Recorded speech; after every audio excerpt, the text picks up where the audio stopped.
Olá, queridos, sejam bem-vindos ao nosso último culto de terça-feira do ano de 2021.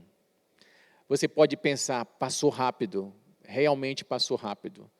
Parece que nós não vivemos todos os anos desse ano, né? Foi mais um ano complicado, foi mais um ano cheio de ensinamento, foi mais um ano que nós aprendemos a lidar com as limitações que a circunstância nos trazia, mas também foi um ano onde nós nos superamos em muitas coisas. E quando eu penso sobre isso, eu vou pensar na vacinação, eu vou pensar na diminuição dos casos de Covid, eu vou pensar que tanto eu como você chegamos bem nesse ano, chegamos com o coração cheio de expectativa para vivermos 2022, e eu quero que você guarde no seu coração e na sua mente, Efésios capítulo 3, versículo 20, onde Paulo, escrevendo à igreja de Éfeso, diz que o nosso Deus é poderoso para fazer infinitamente mais do que tudo quanto pedimos ou pensamos. Pensa numa coisa, traga isso no seu coração. Deus sempre supera a gente em expectativa. Você pode pedir, você pode pensar, e quando Deus faz, Ele sempre faz muito além. Por isso que Paulo fala que Ele é poderoso para fazer infinitamente mais. Então guarda o seu coração nessa expectativa, que você esteja terminando 2021, eu sei que é um tempo que a gente faz aquele balanço, a gente coloca nas devidas, na balança, né, o que conseguimos fazer, o que não conseguimos fazer, mas centraliza numa coisa, centraliza naquilo que você conseguiu fazer. O que você não conseguiu, você precisa aprender mais para poder conseguir. E um detalhe, não ande sozinho. Não ande sozinho em 2022. Nós estamos nessa campanha, encerrando a campanha, Encontre Força na Presença de Deus. E eu quero compartilhar com você, eu tive dificuldade para dar um tema a essa mensagem. Então eu coloquei como tema, minha vida com Deus versus a minha força diária. Minha vida com Deus versus a minha força diária. E eu quero trabalhar com você um texto muito conhecido, que é o texto de 1 Samuel, capítulo 17. Nós vamos começar a partir do versículo 1, como é um texto muito longo, eu vou trabalhando este texto no decorrer da mensagem, tá? Porque é um texto muito extenso e eu quero a sua atenção. Vamos orar, vamos pedir a Deus que ministre de uma forma especial ao nosso coração. Senhor Jesus, muito obrigado pelo teu cuidado e pela tua presença em nós, conosco. Muito obrigado porque o Senhor tem sido e é a nossa força, o nosso suporte, aquele que pode agarrar pelas nossas mãos e nos levar a trilhar todo o caminho que o Senhor mesmo destinou para cada um de nós no teu coração. Sem essa presença, sem essa garantia, nós não conseguimos fazer o que o Senhor nos chamou a fazer. Então nós queremos rogar a Ti, que de uma forma muito especial, que o Senhor tome esta palavra e que o Senhor ministre ao nosso coração. Queremos sair daqui, desse tempo juntos, no entendimento, na compreensão de como nós precisamos estar contigo diariamente. Como é importante para os nossos desafios, para a nossa luta do dia a dia, ter a tua companhia, desfrutar da tua companhia e nos alimentar do Senhor. Espírito Santo, dá clareza a cada uma dessas verdades e revela no Espírito tais princípios, no nome de Jesus. Amém. Abra sua Bíblia em 1 Samuel, capítulo 17, a partir do versículo 1. Começa dizendo assim: os filisteus reuniram as suas tropas para a guerra em Sucó, que fica em Judá. Eles acamparam entre Sucó e Azeca, e Éfes-Damim. Saul e os homens de Israel se reuniram e acamparam no vale de Elá, e ali ordenaram a batalha contra os filisteus. Os filisteus estavam no monte e os israelitas estavam no outro monte, ficando o vale no meio deles. Então, do arraial dos filisteus, saiu um guerreiro chamado Golias. Ele era da cidade de Gade e tinha quase 3 metros de altura. Trazia na cabeça um capacete de bronze e vestia uma couraça de escamas de bronze, que pesava uns 60 ciclos, ou 60 quilos. Trazia caneleiras de bronze nas pernas e um dardo de bronze sobre os ombros. A arte da sua lança era como um eixo de tecelão, e a ponta da sua lança era de ferro e pesava mais de 7 quilos. E diante dele ia o escudeiro. Golias parou, gritou para as tropas de Israel: para que vocês saíram para tomar a linha de batalha? Não sou eu filisteu e vocês servos de Saul? Escolham entre vocês um homem que venha lutar comigo. Se ele puder lutar comigo e me matar, seremos servos de vocês. Mas se eu o vencer e o matar, vocês serão servos e nos servirão. Vamos lá para o versículo 11. No versículo 11 diz assim: quando Saul e todo Israel ouviram estas palavras do filisteu, ficaram assustados e com muito medo. No versículo 16, você vai encontrar o seguinte relato. Se você quiser grifar isso, grife. O filisteu vinha de manhã e de tarde, apresentando-se, não é apressando-se, gente, apresentando-se durante 40 dias. 40 dias. A primeira coisa que eu quero afirmar para você, diante desse texto, é que o objetivo do inimigo, no caso aqui, Golias, é nos intimidar para nos escravizar. Essa é a grande estratégia do diabo. O diabo tenta nos intimidar para nos escravizar. Observa que quando o povo de Israel viu o tamanho de Golias, e observa que o texto descreve detalhes sobre a roupa de Elias, sobre o tamanho de Golias, gravem isso, Golias. E quando ele desafia o povo de Israel, chama alguém para a luta, ele diz claramente: se eu vencer e matar o homem que vier lutar comigo, vocês serão nossos servos e nos servirão.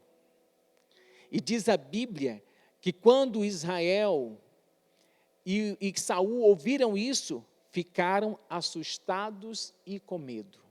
E Saul fazia isso de manhã e à tarde, durante 40 dias. Sabe o que significa 40 dias na Bíblia? O número 40 na Bíblia? 40 dias significa 40 dias. Mas eu sei que alguns de nós gostamos de simbologia. E você vai encontrar o número 40 muitas vezes na Bíblia. O número 40 está muito ligado à provação. 40 dias Jesus passou no deserto, sendo tentado pelo diabo.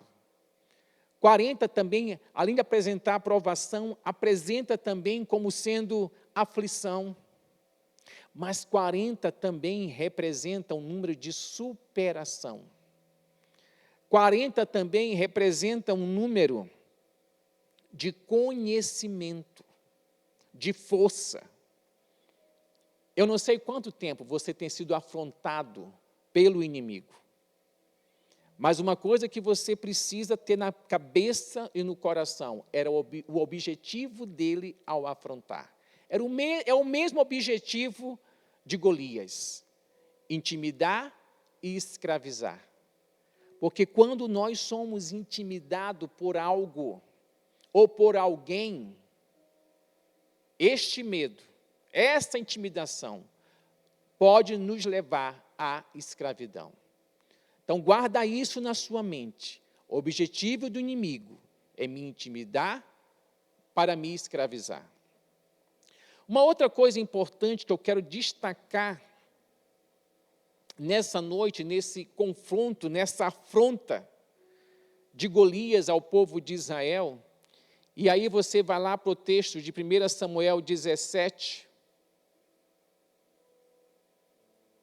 a partir do versículo 26, depois nós vamos do 31 ao 37.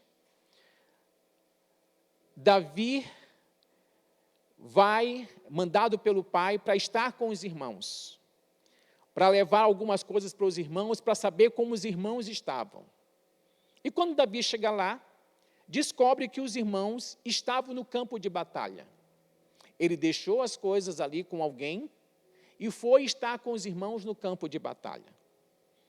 E quando ele chegou lá, ele ouviu o que estava acontecendo. Mas eu quero que você observe a reação de Davi. Então Davi perguntou aos homens que estavam perto dele: o que será dado? Porque aqui Davi já tinha ouvido Golias afrontando o exército de Israel.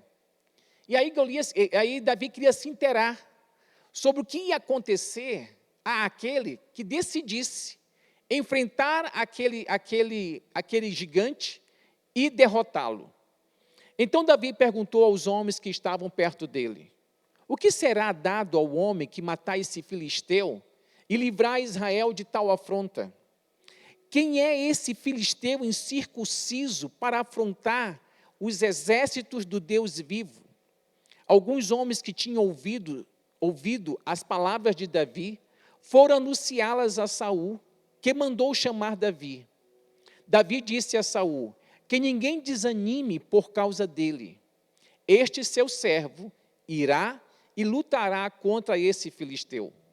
Porém Saul disse a Davi: você não poderá ir contra esse filisteu para lutar contra ele. Você ainda é jovem e ele é guerreiro desde a sua mocidade. Davi respondeu: este seu servo apacentava as ovelhas do pai. Quando vinha um leão ou um urso e levava um cordeiro do rebanho, eu saía atrás dele, batia nele e livrava o cordeiro da sua boca. Se ele se levantava contra mim, eu o agarrava pela barba e o golpeava até matá-lo. Este seu servo matou tanto o leão como o urso. Este filisteu incircunciso será como um deles, porque afrontou o exército ou os exércitos do Deus vivo. E Davi continuou: o Senhor me livrou das garras do leão e das garras do urso. Ele me livrará das mãos desse filisteu. Então Saul disse a Davi: vá e que o Senhor esteja com você. A segunda afirmação que eu quero fazer essa noite, baseado nesse texto, é a seguinte: saber quem somos em Deus nos encoraja para enfrentar o inimigo. Guarda isso, crente, no seu coração. Saber quem somos em Deus nos encoraja para enfrentar o inimigo. Observem que uma das perguntas, um dos questionamentos que Davi faz é: quem é esse filisteu incircunciso para afrontar os exércitos do Deus vivo? Davi não fala quem é esse incircunciso filisteu para afrontar o povo de Israel, para afrontar a nossa nação. Davi sabia quem ele era, quem era o seu povo. Tanto que ele fala assim, quem é esse incircunciso para afrontar os exércitos do Deus vivo? A minha grande pergunta nessa noite, em cima dessa afirmação, é saber se você sabe quem é você em Deus. Quem é você em Deus leva você a se levantar diante da afronta, a se levantar diante da intimidação do inimigo para enfrentá-lo. Porque enquanto os demais se encheram de medo e ficaram assustados, você observa que Davi ficou indignado com a afronta. Quem é esse para dizer o que está dizendo, para fazer o que está fazendo? Eu vou enfrentá-lo, eu vou derrotá-lo. Quando você sabe quem é você em Deus, você tem essa convicção, essa certeza de que você pode enfrentar e prevalecer sobre o inimigo. Quero ouvir o seu amém, crente. Dá um amém aí, diz um glória a Deus. E quando Saul fala para Davi sobre a experiência que o valente Golias tinha, porque era guerreiro desde a mocidade, e Saul, olhando para Davi, olhando a sua juventude, entre aspas, olhando a sua inexperiência, Davi vira para ele e conta uma história que só ele e Deus sabia. Existem histórias, querido, na nossa relação com Deus, na nossa experiência com Deus, que não é pública, que só nós e Deus sabemos, porque vivenciamos na presença dEle. E eu quero que você esteja trazendo à sua mente quais são as histórias oriundas da sua vida com Deus, da sua experiência com Deus, da sua comunhão com Deus. Saiba que toda história que nós temos pessoalmente com Deus, chega um momento que ela extravasa, para que o público seja abençoado, para que as pessoas sejam tocadas, para que as pessoas sejam libertas. Davi vira para Saul e dá a seguinte resposta. Davi respondeu: este seu servo apacentava as ovelhas do pai. Quando vinha um leão ou um urso e levava um cordeiro do rebanho, eu saía atrás dele, batia nele e livrava o cordeiro da sua boca. Se ele se levantava contra mim, eu o agarrava pela barba e o golpeava até matá-lo. Este seu servo matou tanto o leão como o urso. E com base nisso, ele vira para Saul e diz: este filisteu incircunciso será como um deles. Ele não é diferente do urso e do leão, cujo eu tive prevalência. Eu também vou prevalecer contra esse incircunciso, porque afrontou os exércitos do Deus vivo. E Davi continua, sabendo da vivência, da experiência dele com Deus, ele diz: o Senhor me livrou das garras do leão, das garras do urso, e ele me livrará das mãos desse filisteu. E diz a Bíblia que Saul vira para Davi e fala para ele: vá, que o Senhor esteja com você. Quando eu falo para você que saber quem somos em Deus nos encoraja para enfrentar o inimigo, porque isso parte da nossa da minha, da sua vida com Deus? Lógico que eu tenho que perguntar para você, como é que está a sua vida com Deus? Que experiências você tem vivido com Deus para dar a você suporte, para que você possa enfrentar o que tem afrontado você? Porque Davi tinha uma experiência profunda. 2021 termina, ou está terminando, e eu espero que você tenha vivido um ano de experiências profundas com Deus. Mas se não viveu, querido, faz diferente em 2022. Faz diferente.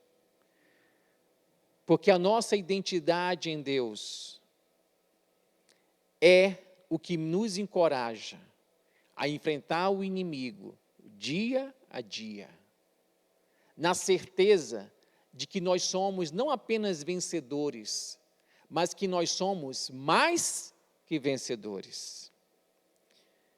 Por último, eu quero poder destacar para você um outro princípio que eu tiro dessa vivência de Davi, dessa experiência de Davi, a partir do versículo 37. Vai ser uma leitura mais longa, tá, crente? Diz assim, e Davi continuou, aí ele conta aquela história de novo, o Senhor, vou só repetir, o Senhor me livrou das garras do leão e das garras do urso, ele me livrará das mãos desse filisteu.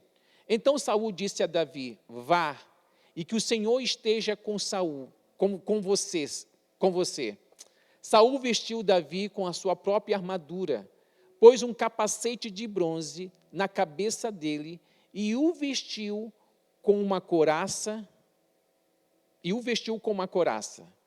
Davi cingiu a espada sobre a armadura e tentou andar, pois jamais a havia usada. Então Davi disse a Saul, não posso andar com isto, porque nunca usei. Olha para mim aqui rapidamente, eu quero fazer uma afirmação para você. Você não consegue lutar, andar na experiência do outro. A armadura de Saul, a couraça que Saul colocou sobre Davi, a espada que ele colocou na mão de Davi, falava das experiências dele, falava das vitórias dele. Essas vitórias de Saul podiam ser inspiração para Davi, mas ele não podia caminhar nas vitórias pessoais de Saul.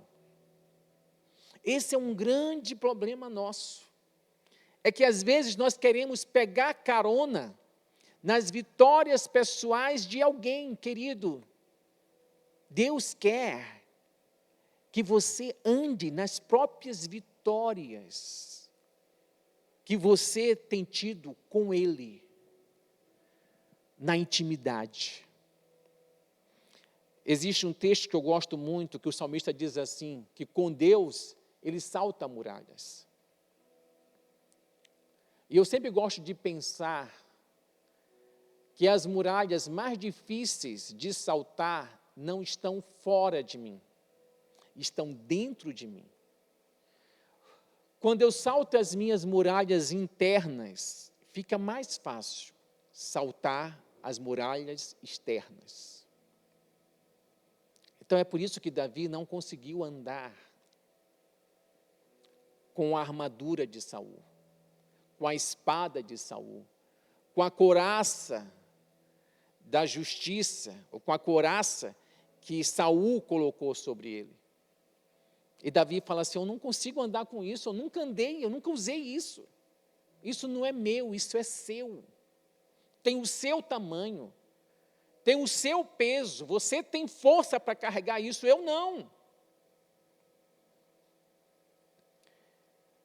E o texto continua dizendo assim, e Davi tirou aquilo de sobre si, pegou o seu cajado na mão escolheu 5 pedras lisas do ribeiro e os pôs no alforje de pastor que trazia consigo. E com a sua funda na mão, foi na direção do filisteu. O filisteu também vinha caminhando e se aproximava de Davi, tendo à frente dele o seu escudeiro. O filisteu olhou e, vendo Davi, o desprezou, porque era apenas um moço ruivo e de boa aparência. O filisteu disse a Davi: será que eu sou um cachorro para que você venha contra mim com pedaços de pau? E pelos seus deuses o filisteu amaldiçoou Davi. E disse mais a Davi: vem aqui, que eu darei a sua carne às aves dos céus e aos animais do campo. Davi, porém, disse ao filisteu: você vem contra mim com espadas e com lança e com escudo. Eu, porém, vou contra você em nome do Senhor dos Exércitos, o Deus dos exércitos de Israel, a quem você afrontou.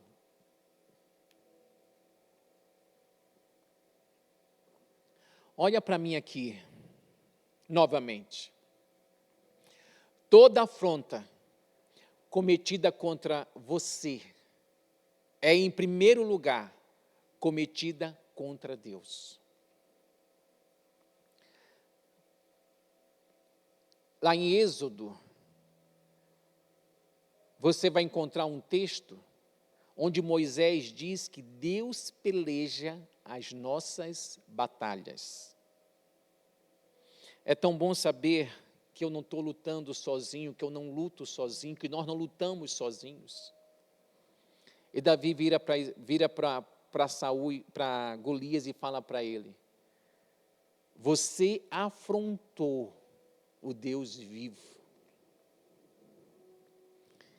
E a história continua dizendo: o Deus dos exércitos de Israel, a quem você afrontou, ele diz assim: hoje mesmo o Senhor entregará você nas minhas mãos.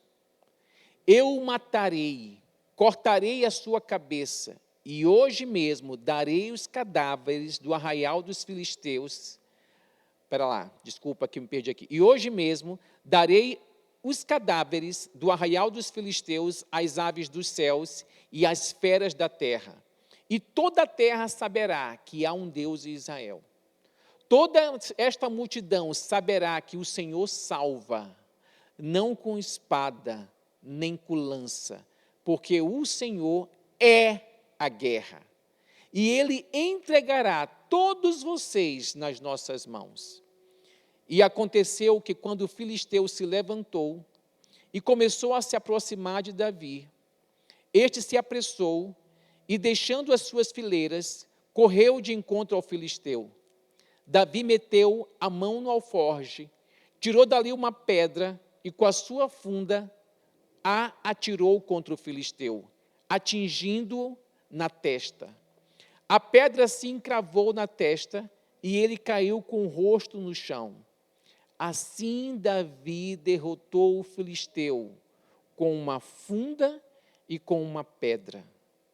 Ele o derrubou e o matou. Não havia nenhuma espada na mão de Davi. Por isso Davi correu e, lançando-se sobre o filisteu, pegou a espada dele, tirou-a da bainha e o matou, cortando com ela a cabeça dele. Quando os filisteus viram que o seu herói estava morto, fugiram. Olha para mim aqui. Paulo, escrevendo aos Coríntios, ele fala que as nossas armas são poderosas em Deus para destruir fortalezas. Por isso, querido e querida, não queira lutar as suas lutas com armas humanas. Quando eu estou querendo afirmar com você, afirmar para você, como terceiro princípio, na sua batalha com o inimigo, no vale, o que vale são as armas que Deus lhe deu. Para Davi, as armas que Deus deu a ele foi justamente uma pedra e uma funda. Essas foram as armas. Diz a Bíblia que quando Davi mata Golias, não havia nenhuma espada na mão de Davi. Quais são as armas que Deus tem colocado nas suas mãos? Você sabe quais são? Você sabe por que você deve orar? Você sabe por que você deve ler a Bíblia, meditar na Bíblia, memorizar a Bíblia? Você sabe por que você deve jejuar? Você sabe por que você deve testemunhar de Jesus? Você sabe por que você deve lançar mão da armadura de Deus? Porque tudo isso fala das armas que Deus colocou nas nossas mãos. Eu não preciso lutar como qualquer pessoa que não conhece a Deus contra os meus inimigos. Por isso, meu querido, eu começo dizendo que o tema desta palavra, eu comecei dizendo que o tema desta palavra é a minha vida pessoal com Deus e a minha força diária. Porque eu e você precisamos de uma força diária que Deus nos dá para lutar contra os nossos inimigos, que nos afronta todos os dias, com a intenção de nos escravizar, com a intenção de nos intimidar, com a intenção de nos mostrar que Ele é muito maior do que nós, de que nós não temos condições de fazer frente a Ele. Era dessa maneira que o povo de Israel lia as ameaças de Golias. Davi leu diferente, sabe por quê? Ele estava em Deus, com Deus e cheio de Deus. E é assim que você precisa estar. É assim que eu preciso estar, com Deus, em Deus e cheio de Deus. Porque estar em Deus e com Deus é ótimo. Mas eu preciso estar cheio de Deus. Porque quando eu estou cheio de Deus, eu lanço mão dos recursos de Deus para as minhas lutas diárias. Lembre-se também, aprenda todos os dias quem você é em Deus. A sua identidade, a minha identidade em Deus, nos coloca superiores, acima de tudo que possa se nomear como poder sobre a terra. Porque a Bíblia fala que nós estamos assentados com Cristo nas regiões celestiais, acima de todo o principado e toda a potestade. Saiba quem você é em Deus. Se aproprie, se posicione em Deus. E por último, na batalha com o inimigo, o que vale são as armas que Deus nos deu. Eu aprendo a usá-las na presença de Deus. Quero que essas verdades encham o seu coração. Quero que essas verdades fortaleçam você. Quero que essas verdades levem a você, cada dia mais, para o ponto de partida das nossas vidas, que é a nossa relação com Deus. Quero orar por você. Senhor, nós queremos colocar essas verdades diante do Senhor. E nós queremos rogar a Ti, ó Pai, que pelo Teu Espírito, o Senhor esteja nos levando a vivenciar cada uma dessas verdades. Porque é na Tua presença que nós encontramos forças. Nos leve, Senhor, dia a dia, a nos posicionar em quem nós somos em Ti. Porque isso nos faz prevalecer contra toda afronta do inimigo. Sem que nós fiquemos intimidados, assustados, com medo. Porque o Senhor não nos deu espírito de medo, mas sim de amor, de poder, de força, de intrepidez, de ousadia. E é nessa dimensão que o Senhor deseja que nós venhamos a operar todos os dias. Rogamos assim, pela ação do Senhor em nós, sobre nós e a favor de nós. No nome de Jesus, no nome de Jesus. Mas quero também dar a você, nessa noite, a oportunidade de investir no reino de Deus. Quando nós falamos da importância de nós sabermos quem nós somos em Deus, quando eu entendo isso, eu também entendo que tudo aquilo que eu tenho, é para contribuir com a expansão do reino de Deus. Dízimo e oferta é uma maneira como eu e você temos para fazer isso. É uma maneira de Deus trabalhar no nosso coração, ou trabalhar em nosso coração a generosidade. A generosidade.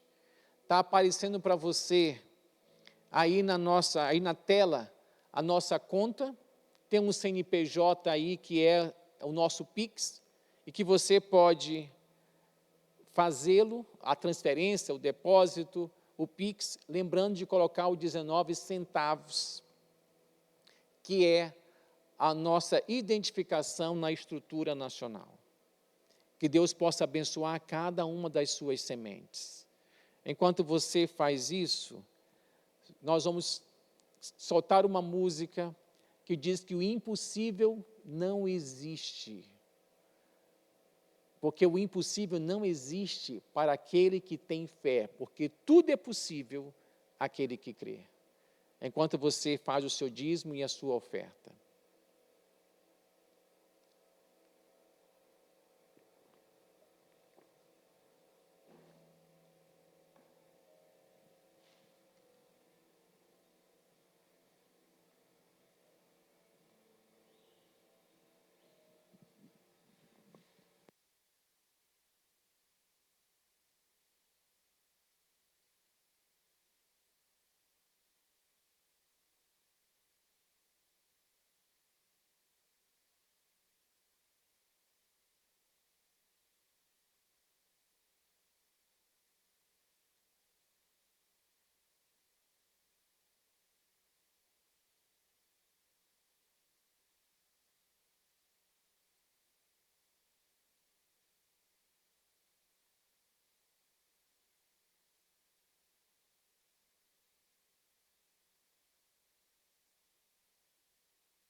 peço.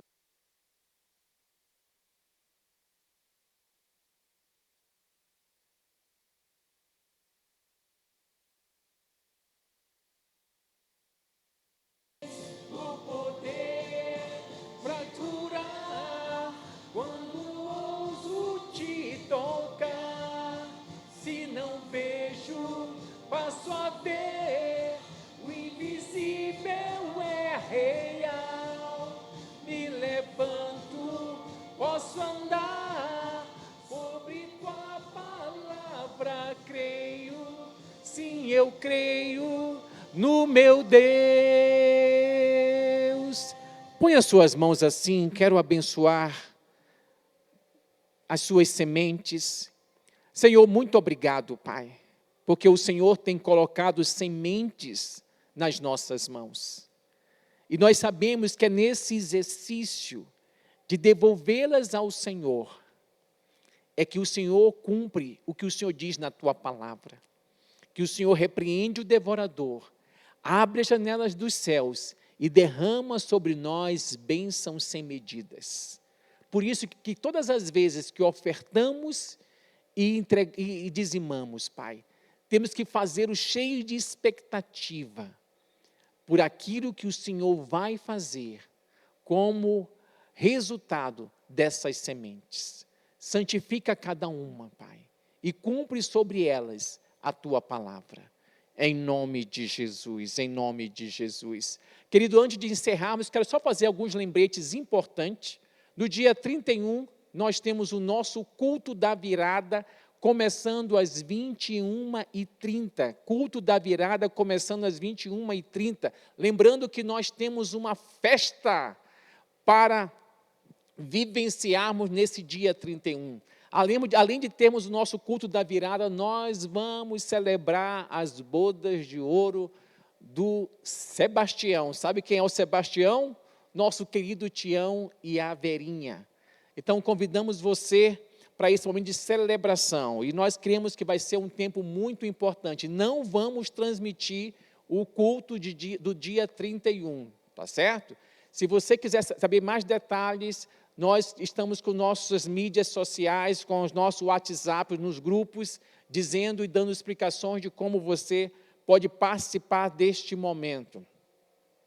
Uma outra coisa importante, se você falar assim, mas eu só quero ir para o culto, eu não quero participar da virada, da ceia, dessa comemoração, eu quero ir para o culto. Venha para o culto e seja abençoado com tudo que vai acontecer aqui.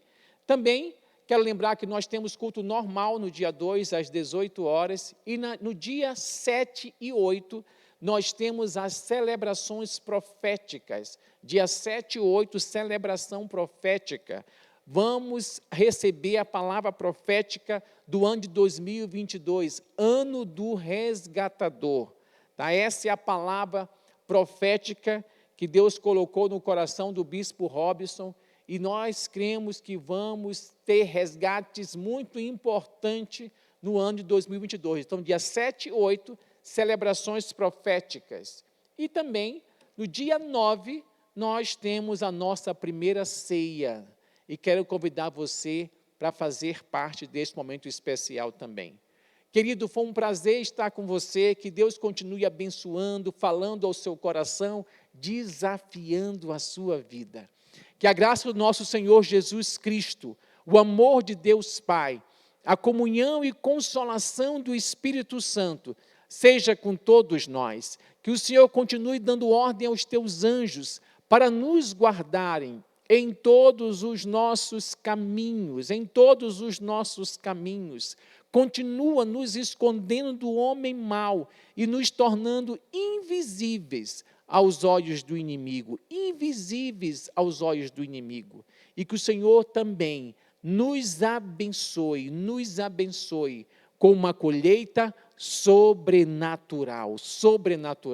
Que seja assim, Deus os abençoe, receba meu abraço. Aguardo você no dia 31, Deus abençoe.